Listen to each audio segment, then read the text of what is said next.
warahmatullahi wabarakatuh. Masih bersama saya Sukma Laili yang akan menyampaikan materi pengelolaan keuangan serta penyusunan anggaran pendapatan dan belanja. Sebelum memulai materi, marilah kita berdoa menurut agama dan kepercayaan masing-masing. Berdoa mulai. Berdoa selesai. Hari ini kita belajar tentang kebijakan pengelolaan keuangan dan anggaran. Untuk yang pertama, ini merupakan kebijakan pengelolaan keuangan, yaitu bentuk kebijakan yang dilaksanakan oleh pelaku usaha atau kelompok bisnis untuk melakukan pengelolaan sumber dana atau keuangan untuk digunakan secara efektif mungkin agar menghasilkan keuntungan atau manfaat sebagai tujuan yang direncanakan.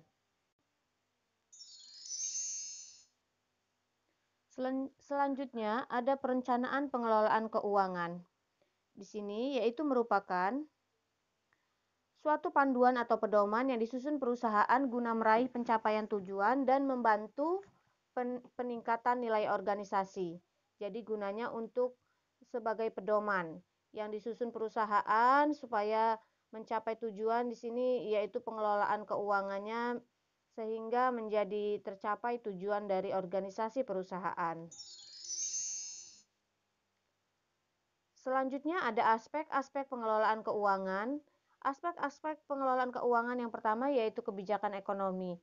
Kebijakan ekonomi ini merupakan yang berkaitan hubungan antara pengeluaran pemerintah dan semua pendapatan lainnya, serta pengeluaran di dalam negeri dan masalah-masalah yang berkaitan dengan perekonomian sebuah negara. Lalu yang kedua, ada kebijakan utang. Kebijakan utang ini meliputi hubungan di antara keseluruhan pengeluaran-pengeluaran pemerintah dan penghasilan pemerintah pada waktu ini dan berurusan dengan persoalan kapan, bagaimana, dan sampai seberapa jauh pemerintah harus membuat dan membayar kembali utang. Selanjutnya ada kebijakan penghasilan.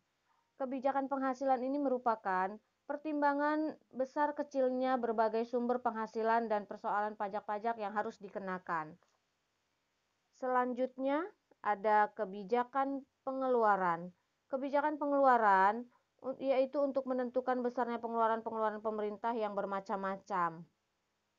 Lalu yang terakhir, yang berikutnya ada kebijakan pelaksanaan.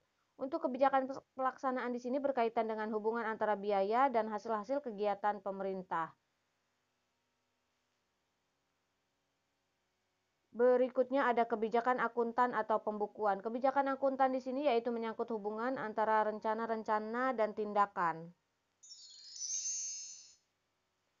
Selanjutnya, kas di sini merupakan alat pembayaran yang siap dan bebas dipergunakan untuk membiayai kegiatan umum entitas atau perusahaan. Jadi kas di sini yaitu merupakan uang sebagai alat pembayaran yang bisa dipergunakan untuk membiayai kegiatan-kegiatan perusahaan. Dalam perusahaan dikenal istilah aliran kas, ada aliran masuk dan aliran keluar. Aliran masuk di sini yaitu penerimaan. Penerimaan dinamakan aliran masuk, sedangkan aliran kas keluar yaitu sebagai pengeluaran atau biaya. Jadi setiap ada penerimaan masuk ke dalam aliran kas masuk dan apabila ada pengeluaran dicatat atau termasuk ke dalam aliran kas keluar atau biaya ya di sini. Kita lanjut, ada anggaran belanja umumnya merujuk pada daftar rencana seluruh biaya dan pendapatan. Selanjutnya ada tipe-tipe anggaran belanja, yaitu yang pertama ada tipe legislatif, yang kedua tipe dewan atau komisi, yang ketiga tipe eksekutif. Berikutnya ada line item budgeting, yaitu merupakan penyusunan anggaran yang didasarkan pada dan dari mana dana berasal. Jadi didasarkan dari mana dana tersebut berasal, maka akan dicatat pos-pos penerimaannya. Dan untuk apa dana tersebut, yaitu digunakan untuk apa dana tersebut. Jadi ada penerimaannya dan ada pengeluarannya. Itu namanya line item budgeting.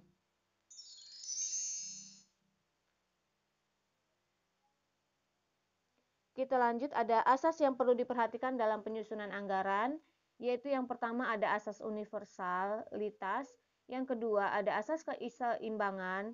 Yang ketiga ada asas perincian anggaran. Kita lanjut. Di sini ada pendapatan dan pengeluaran pemerintah pusat diatur dalam APBN. APBN merupakan anggaran pendapatan belanja negara. Adapun pendapatan dan pengeluaran pemerintah daerah diatur oleh APBD. APBD yaitu merupakan anggaran pendapatan belanja daerah. Jadi pengeluaran-pengeluaran pemerintah dan pendapatan pemerintah pusat diatur oleh APBN, sedangkan pendapatan dan pengeluaran pemerintah daerah diatur oleh APBD. Untuk penyusunan anggaran pendapatan belanja negara di sini dilakukan untuk membiayai segala kepentingan negara demi mewujudkan perekonomian nasional yang lebih baik.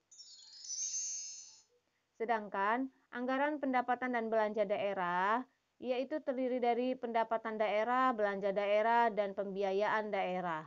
Proses penyusunan anggarannya di sini yaitu diawali dengan proses penentuan rencana plafon APBD atau anggaran pendapatan belanja daerah sesuai siklus anggarannya. Itulah tadi pembelajaran kita hari ini. Semoga bermanfaat. Terima kasih. Saya akhiri. Wassalamualaikum warahmatullahi wabarakatuh.